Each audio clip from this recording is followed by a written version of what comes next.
ನಮ್ಮ ಅರಳಿಕಟ್ಟೆ ಮಲ್ಲಾರಾಧ್ಯರು ಒಂದು ಕಥೆ ಹೇಳ್ತಾರೆ ಎಷ್ಟು ಚಂದವಾಗಿ. ಈಗ ಸ್ವಾಮಿ ಈ ಎಲೆಗಳೆಲ್ಲ ಮಾತಾಡ್ತಾ ಕೂತಿದ್ವಂತೆ. ಎಲೆಗಳು ಸರಿ, ಬಾಳೆ ಎಲೆ, ವಿಳ್ಯದೆಲೆ, ಕರಿಬೇವಿನ ಎಲೆ, ಬಿಲ್ಪತ್ರ ಎಲೆ ಎಲ್ಲ ಮಾತಾಡ್ತಾ ಕುಳಿತಿದ್ವಂತೆ. ಈ ಬಾಳೆ ಎಲೆ ಏನ್ ಹೇಳ್ತಿತ್ತಂತೆ, ಸ್ವಾಮಿ ಇಲ್ಲಿರೋರ್ಗಿಂತ ನಾನೇ ಶ್ರೇಷ್ಠ ಅಂತಿತ್ತಂತೆ. ಆ ವಿಳ್ಯದೆಲೆ ಕೇಳ್ತದೆ, ಹೆಂಗಪ್ಪ ನೀನ್ ಶ್ರೇಷ್ಠ? ನೋಡಪ್ಪ, ಎಂತ ಸಾವಿರಾರು ರೂಪಾಯಿ ಊಟ ಆಗ್ಲಿ, ನಾನು ಮೊದಲು ನನ್ನ ಮೇಲೂ ಊಟ ಬಡಿಸ್ತಾರೆ. ಬಾಳೆ ಎಲೆ ಊಟ ಅಂದ್ರೆ ಬಹಳ ಶ್ರೇಷ್ಠವಾದದ್ದು, ಆದ್ರಿಂದ ಇಲ್ಲಿರೋರಿಗೆಲ್ಲ ನಾನು ಶ್ರೇಷ್ಠ ಅಂತಂದ್ರಂತ. ಅವನ್ ಮಾತು ಕೇಳ್ಬಿಟ್ಟು ವಿಳ್ಯದೆಲೆ ನಗಿತಂತದ್ಯೋ, ಸುಮ್ಮನ್ ಕೂತ್ಕಾಯ ಕಾಂಡಿನಿ ನಿನ್ನ, ಹೆಂಗೆ ನೀ ಶ್ರೇಷ್ಠ ಆಗ್ಬಿಟ್ಟೆ? ಊಟ ಮಾಡಿದ ತಕ್ಷಣ ಮುದುರಿನಿಂದ ತಿಪ್ಪಿಗೆ ಸಿಗ್ತಾರೆ ಅಲ್ವೇ? ಬಾಳೆ ಎಲೆ ಊಟ ಆದ ತಕ್ಷಣ ನೀನ್ ಏನ್ ಮಾಡ್ತಾರೆ? ಮುದುರಿ ತಿಪ್ಪಿಗೆ ಸಿಗ್ತಾರೆ. ಅದ ಹೆಂಗಪ್ಪ ನೀನ್ ದೊಡ್ಡವನಾಗೋದೆ? ನೀನೆಲ್ಲ ದೊಡ್ಡವನು, ನಾನು. ಆಗ ಬಾಳೆ ಎಲೆ ಕೇಳ್ತಂತೆ, ನೀನ್ ಹೆಂಗಪ್ಪ ದೊಡ್ಡವನಾದೆ ಅಂತ.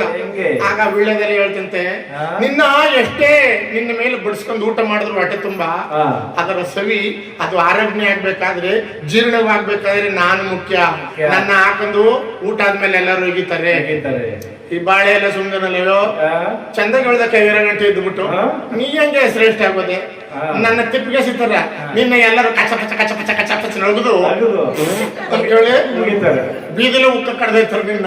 ನೀನ್ ಹೆಂಗಪ್ಪ ಶ್ರೇಷ್ಠ? ತಿಪ್ಪ ಮೇಕರ್ ಹೋಯ್ತೀನಿ, ನೀ ಬೀದಿಲ್ ಬಿತ್ಕೊಂಡು ಎಲ್ಲಾರ ಕಲ್ಲು ತುಳಿಸ್ಕೊತಿದೆ ಇಲ್ಲ ಮರೆ, ನೀನ್ ಯಾವ ಶ್ರೇಷ್ಠನೇ ಅಂತಂತೆ. ಇವರಿಬ್ರು ಜಗಳ ಆಡೋದ್ ನೋಡ್ಬಿಟ್ಟು ಈ ಕರ್ಬೇವನೆಲ್ಲ ಇತ್ತಲ್ಲ, ಹಣಕ್ಕೆ ನೆಕ್ಕ ಬಂದ್ಬಿಡ್ತು ಕರ್ಬೇವನೆಲ್ಲ. ನಿಮ್ಮಿಬ್ಬರಿಗಿಂತ ನಾ ಶ್ರೇಷ್ಠ. ಏನಪ್ಪ ನೀ ಶ್ರೇಷ್ಠ? ಅದ ಹೆಂಗೆ? ನೋಡು, ನನ್ನ ಒಗ್ಗರಣೆಗೆ ಹಾಕ್ತಾರೆ.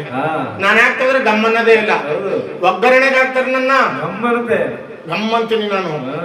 ಇವರಿಬ್ರು ನಗುದ್ರು, ನಮ್ಮ ಊಟ ಆದ್ಮೇಲೆ ಯಾರು ಎಸಿತಾರ, ನಿನ್ನ ತಟ್ಟಕ್ಕೆ ಹಾಕ್ತಾ ಇದ್ದಂಗೆ ಊಟನ ನಿನ್ ಕೈ ತಕ್ಷಣ ತೆಗೆದು ಹಾಚ್ಕಸಿತಾರ ನಿನ್ನ.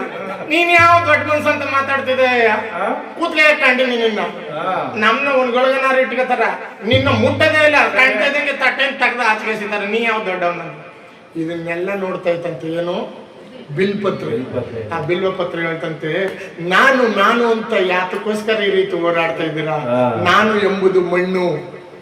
ನಾನು ಅಹಂಕಾರವನ್ನ ಬಿಟ್ಟೆ ಆ ಪರಮಾತ್ಮವನ್ನ ಪಾದಾರವಿಂದವನ್ನ ಸೇರಿಬಿಟ್ಟೆ. ಅಹಮ್ಮು ಅಂತಕ್ಕಂಥದ್ದು ನನ್ನಲ್ಲಿಲ್ಲದೆ ಹೋದ್ರಿಂದ ನಾನು ತಕೊಂಡೋಗಿ ಶಿವನ್ ಪಾದಾರವಿಂದಕ್ಕೆ ಹಾಕಿದ್ರು, ಶಿವನ್ ಮಂಡೆ ಮೇಲೆ ಮಡಗಿದ್ರು, ಪ್ರಸಾದ ಅಂತ ಹೇಳಿ ಕಣ್ಣು ಗೊತ್ಕೊಂಡು ಮುಡ್ಕೊಂಡ್ರು. ನೋಡಿ, ಅಹಂಕಾರವನ್ನ ಬಿಟ್ಟು ನಮ್ಮ ಮನ ಮಂದಿರವನ್ನ ಅಹಂಕಾರದಿಂದ ತುಂಬಿದಾಗ ಪರಮಾತ್ಮ ಅಲ್ಲಿ ವಾಸ ಮಾಡೋದಿಲ್ವಂತೆ. ಯಾವಾಗ ಅಜ್ಞಾನವನ್ನೆಲ್ಲ ಅಳಿಸಿ ಭಕ್ತಿ ಎಂಬ ಪರಾಕಾಶವನ್ನ ಎದೆಯೊಳಗೆ ತುಂಬಿಕೊಂಡಾಗ ಪರಮಾತ್ಮ ಅವ್ರ ಎದೆಯೊಳಗೆ ವಾಸ ಮಾಡ್ತಾನೆ. ಅದಕ್ಕೆ ಅಹಂಕಾರವನ್ನ ಬಿಟ್ಟೆ ನಾನು ಕೈಲಾಸವನ್ನು ಸೇರಿಬಿಟ್ಟೆ.